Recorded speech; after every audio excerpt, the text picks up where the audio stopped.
Au bord de l'étang de Canet-Saint-Nazaire existe un lieu chargé de mémoire, le village des pêcheurs. Ses origines remontent au début du XXe siècle, lorsque des familles de pêcheurs se sont installées près de la lagune pour vivre de la mer et des eaux saumâtres. Ces hommes et ces femmes bâtissent leurs cabanes avec des matériaux simples et naturels, du bois flotté, des roseaux et des sagnes, une sorte de chaume qui poussait autour de l'étang.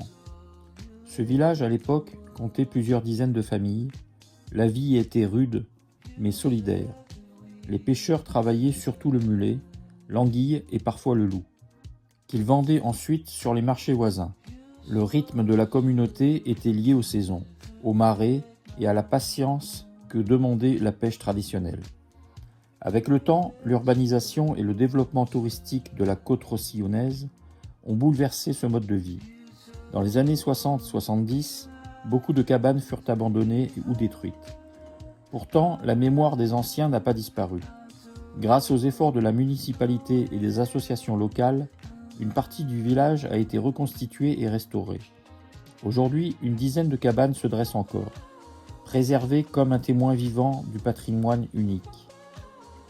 Le village des pêcheurs est devenu un lieu de visite, mais aussi un symbole. Il rappelle la vie simple, courageuse et fraternelle de ceux qui vivaient au plus près de l'eau et de la nature.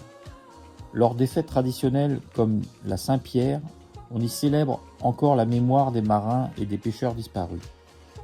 Ainsi, en flânant entre les cabanes de roseaux, on ne découvre pas seulement un décor pittoresque, mais une histoire humaine, faite de labeur, de tradition et d'un lien profond entre l'homme et la mer Méditerranée.